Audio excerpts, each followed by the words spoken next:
So this is lesson 7 of the social emotional learning curriculum. The purpose of this lesson is for you to recognize that your history plays a huge role in the person that you are today and the person that you will wind up being in the future. We want you to recognize that sometimes social political structures and events that might be happening around you will influence the way that you behave. And so in this lesson, you will have the opportunity to really dig in, to excavate the personal history that you have and see how you can use that to plan for the future. Your main learning targets, there are 2 of them. 1, I can recognize and address the historic and social political events that have created trauma and affected my experiences and the experiences of my peers as we navigate our world today. 2, I can look at the history of social changes and plan to improve the future with my action. So, the agenda is not very long because there are not as many steps for this lesson. So you can see that and use that as a gauge for how long you will need to do this. I would say about an hour or so. So, what else do I need to know? This lesson is anchored around a speech that was delivered by James Baldwin over 55 years ago. So before you watch the video, what I want you to do is really take some time to look at some of these historic events that were happening at the time that James Baldwin delivered this speech, or a little bit before. Okay? Click on each link and you can read about certain things that were happening at the time. The civil rights movement was big in the 60s, right? Earlier, started in the 50s. What's the history of racial and political protest in the U.S.? Lyndon Johnson, who's that guy? What is he about anyway? And the slave bill. What's that? You know, these are all things that are mentioned in the speech by James Baldwin, and so it's good for you to know these things before you listen to the speech so you can have a really good understanding of what he's talking about.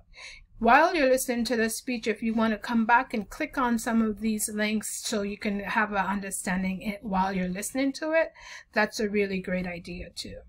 So let's talk about and think about, why does this learning matter?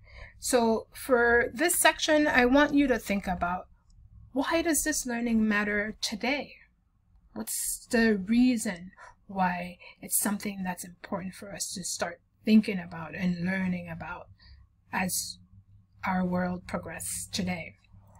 Some of the words that you might come across in this lesson are here in the vocabulary review. So if you see something that's unfamiliar, you can use these.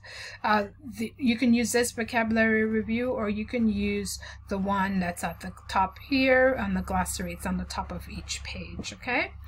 And if not, then you can always look it up online.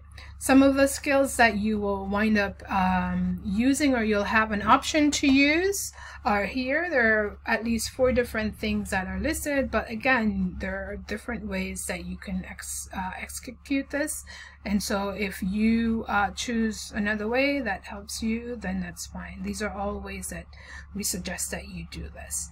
One of the things I do want to highlight is that when you're using a computer versus an iPad or iPhone or even an Android phone, some of these technology might work differently, so just be aware of that.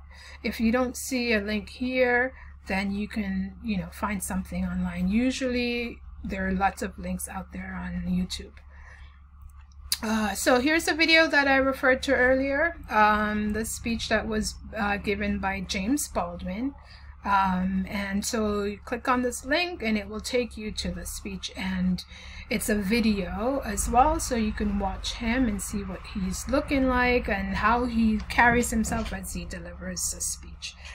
Now, after you watch the video, think about the things that you just saw in the video, the things that you just heard him talk about. And so here's a breakdown of some questions that will help you to start thinking deeper about some of the things that James Baldwin addresses in his speech.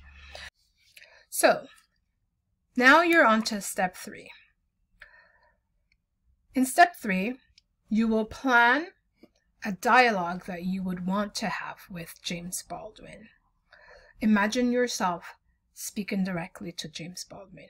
What would you say? Here are a list of questions, a few questions to help you think about and process that before you begin the next step. So answer these questions because they will help you to clarify what you want to do.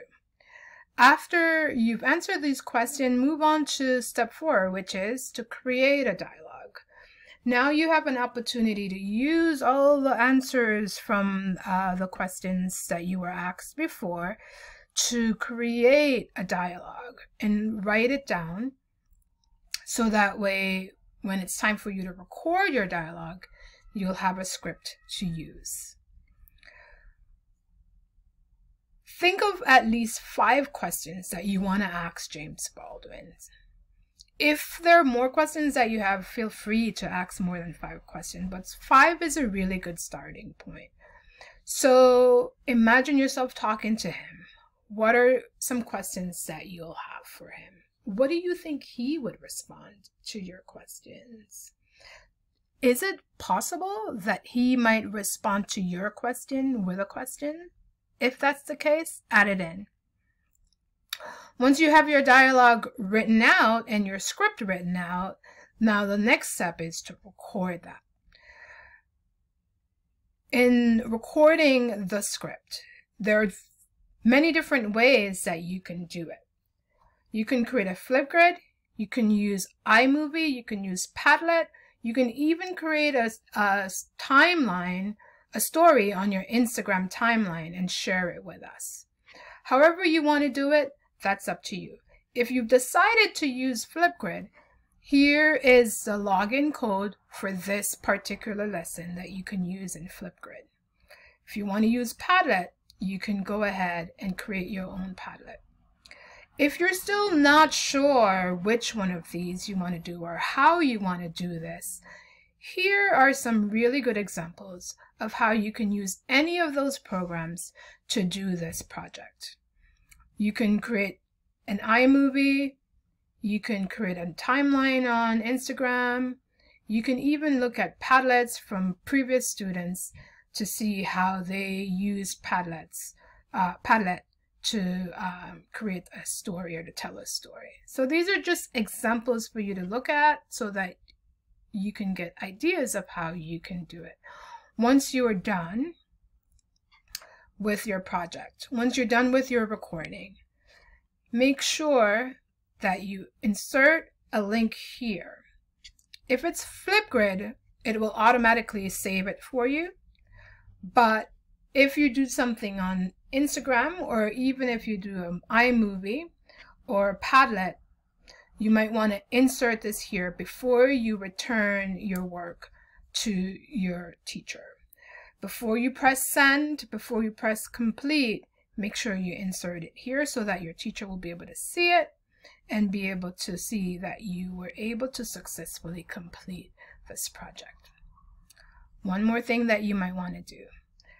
Check for yourself that you were able to meet all of the learning targets for this actual project. Just go through it, read through it, check them off, and then once you're done, move on to lesson 8.